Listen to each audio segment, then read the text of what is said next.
Hmm. Welcome back to our 10-minute talk on tactics. For Tactical 10, I don't remember what we titled this, but you are here with Philip Folsom, leader of the Wolf Tribe, and myself, Colonel Garth Massey, with Command Ready. Every week coming to you with stuff that we want to talk about, quite frankly. But hey, for all of you who've been watching this, it's actually creeping up. We're in the hundreds of people. So leave a like, leave a comment, tell us what you want to talk about more. We're looking to have good discussions about what makes good humans, what makes good leaders, what makes us feel like we're doing something correctly. And it ain't easy because there certainly are a lot of things in life that drag you away, which brings us to today's topic, commitment. Good one. So the thing about this one is I'm reminded of that song, More Than a Feeling. And I think we confuse commitment with feelings a lot. And I would just throw that out there in a leadership way, in that if you think your commitment is about knuckling down at the start and going like, I'm going to finish this, like those are not the people who typically make it all the way. Because it's not about feeling like you're going to get it done or feeling like you really want. I mean, I'm committed to winning the lottery if, feelings count, but I don't buy tickets, which is the difference, right? Like for me, when we talk commitment, I'm talking about what are the physical manifestations of your values, not how do you feel about like, I would like to be on top of this pile, right? If you can't get to a place where the daily actions, the PT, the diet, the what time you wake up, what books you read, what you're doing throughout the day, if those physical things don't show your values, you're not really committed because you can. And in the hero's journey, the thing that tests that commitment is called a threshold guardian. It's discomfort, it's fear, it's setback, it's resistance. And if you cannot get past that, it was not a commitment. Could we call all those things pain?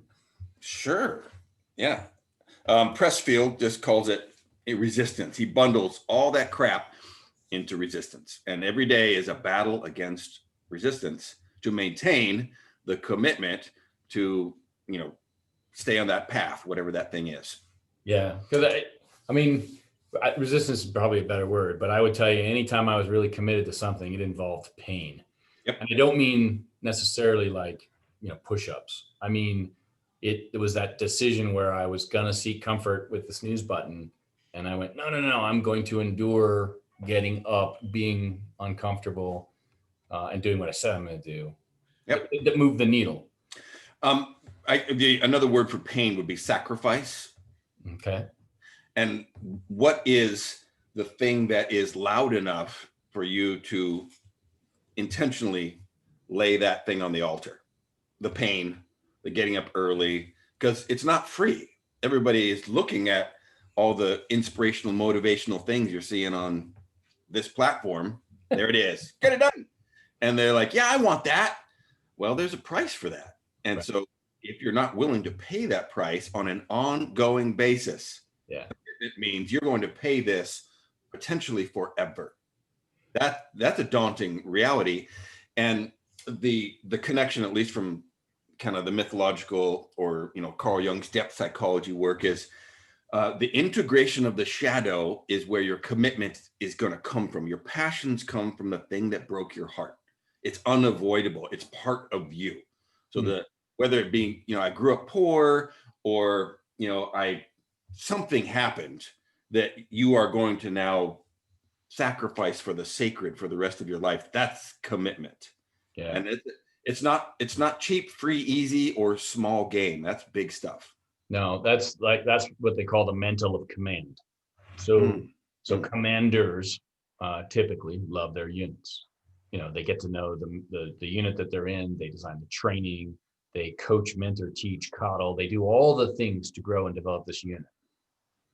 And then if called to use it, our job involves breaking the thing you love because it can cost lives. It can cost health or legs or, and so you have to be willing to do what you just talked about. You have to be willing to break the thing you love. And so commanders spend a lot of time, leaders spend a lot of time talking about the mantle of command, like that weight of knowing that you're investing in something that you will, by definition, have to break when you use it. Because even if you win, there's no A team, scenario where nothing goes wrong and everybody is healthy at the end of it. Like to use a military is to exhaust a military. Like it burns them out.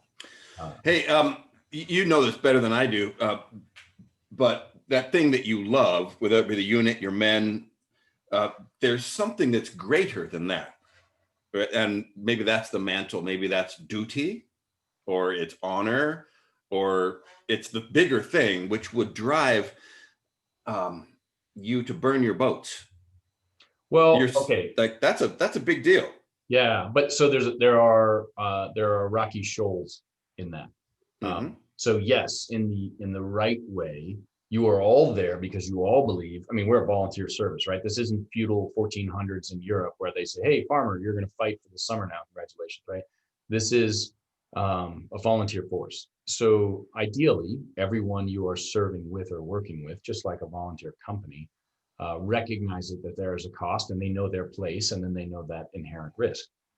If you are the most junior guy in the unit and we are hit with chemical, biological weapons, the most junior guy in the unit is the first one who gets to take his mask off to see if everybody else can unmask, right? Oh. And it's just a matter of like, you're the youngest. So there, right? So there's that. The dark side of that is that there are a lot of commanders whose sense of duty is duty to self.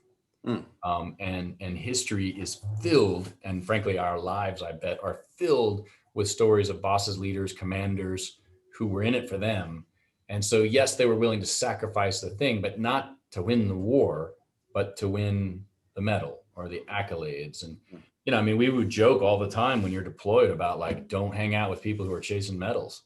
And so it can start very pure. And there are good commanders who start pure and then they get into command and it goes to their head and it turns into this very self-serving thing.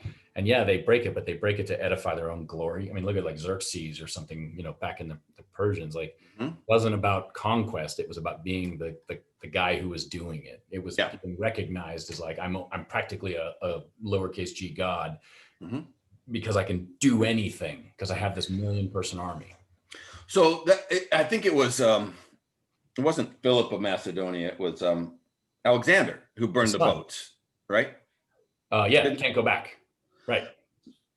So was he doing that for himself, or was he doing that for the glory of Greece? Well, Macedonia at the time, but yeah, I don't know. I mean, and that's the problem with history is like, there's no way to go back and talk to them. But I can tell you in business, I have worked with, for and around some very wonderful people, but also some people who were just trying to make a buck. I worked for a company where, I mean, as kind of a joke, if you have 5 private jets for a managing director staff of 4, something is wrong, right? And so they were making money, but they were cutting corners and sacrificing people, real jobs, real families, real stuff, because they were trying to make money. And, they finally hit the light of the law and that shut them down. But this happens all around. I mean, I think everyone listening to this has got to have a story. So I'm not saying it like, because there's badness out there. I'm just saying commitment means sacrifice. And I would suggest the problem is that if your sacrifice remains for a larger honor-based ideal, like, hey, we're sacrificing because there's something we believe in, and that's a shared purpose and direction. Aces. But if your sacrifice starts to take on plaques on the wall, or your name in a history book or whatever, that your commitment has gone astray, your navigation is off. Right. And I didn't mean to like drag it down that path, but I know people who were great 100% lieutenants, and then when they hit major or lieutenant colonel, they just went off the rails and they have no idea they went off them. They just lost it. And I think so the physical manifestations matter, like what are you doing to show your commitment? And then I think something we didn't talk about maybe next week is the feedback. Like we have sergeant majors in the military for the officers, first sergeant majors who come in and go, stop it, son. Yeah, and they're there to ground us and keep us from they're there to keep us in line. Yeah. So I'd like to propose, just as my final salvo in the tactical 10, is that whatever that commitment is needs to be in alignment or navigating off of your compass of service. There has to be something bigger than yourself. And I think that's almost included in the definition of sacred, right? Because sacrifice has to be connected to the sacred, and that somehow is connected to service as well. So that would be my final blessing for our tactical 10. then we will stop there. 10-minute talk on Boom. tactics, 10 minute 40 seconds. Dude. Talk to you next week.